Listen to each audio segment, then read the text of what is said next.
On l'appelle aujourd'hui l'autre géant asiatique. Sa population a franchi le cap du milliard d'habitants en 2000 et il tient la deuxième place au rang des économies à la croissance la plus forte au monde avec un taux de plus de 9%. La Chine est sur toutes les lèvres mais n'a pas le monopole quand il s'agit d'interpeller le monde des affaires.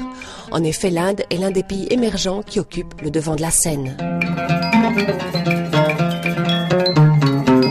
Pour nous, occidentaux, appréhender le marché indien est profondément déconcertant. Un modus operandi permettant de s'adapter à cette culture aux allures parfois tellement singulières et de rigueur.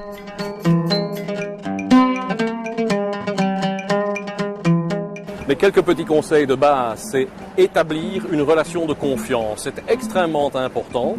Sans la relation de confiance, rien ne peut se faire. Il ne faut pas oublier que nous sommes quand même en Orient et l'aspect de la relation humaine est absolument primordial. C'est pour ça que trouver par exemple un bon agent, un bon partenaire en Inde est la première clé d'un succès dans ce pays. On ne travaille pas en Inde comme on travaille en Europe. Tout donne l'impression d'être fait dans le chaos, mais c'est un chaos organisé. Quand je parle de chaos organisé, c'est aussi une méthode de négociation.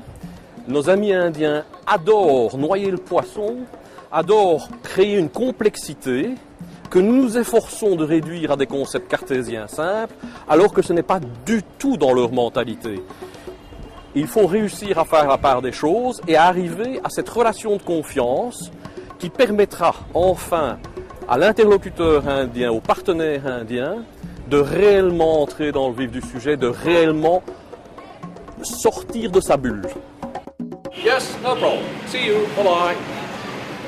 Dès lors où la glace a été rompue, nous avons un contact extrêmement précis, direct avec notre partenaire. Et nous ne tournons absolument pas autour du pot. C'est aussi une image préconçue que de croire que tout sera toujours complexe. Le problème, c'est de franchir la première barrière, qui est une barrière de protection à l'égard de l'occidental. Il ne faut pas oublier que l'Inde n'a jamais eu des occidentaux jusqu'à maintenant. Ils sont touristes, mais avant, le tourisme était en uniforme.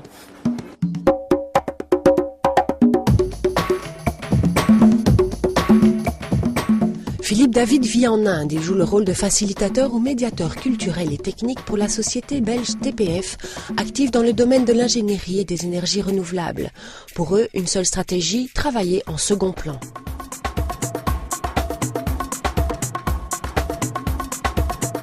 La négociation est menée en Inde par un Indien. Et je dirais même plus, lorsque nous sommes au Maharashtra, par un Marathi.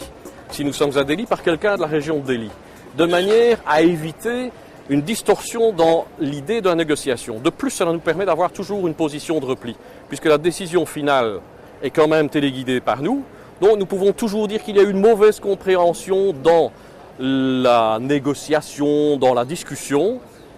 Et cela nous permet de revenir alors à des concepts de base qui sont importants, qui sont les aspects financiers de la question, qui autrement pourraient être quelque peu enrobés dans une pâtisserie locale. Ne pensons plus coton, thé ou riz. La production agricole qui représente encore plus de 20% du PIB progresse à un rythme lent. Les principaux dopants de la croissance indienne, ce sont les services et l'industrie. Secteur porteur par excellence, l'eau, les routes, les transports, l'électricité, la pharmacie, les biotechnologies et les hautes technologies, les télécommunications, l'informatique ou encore le business management.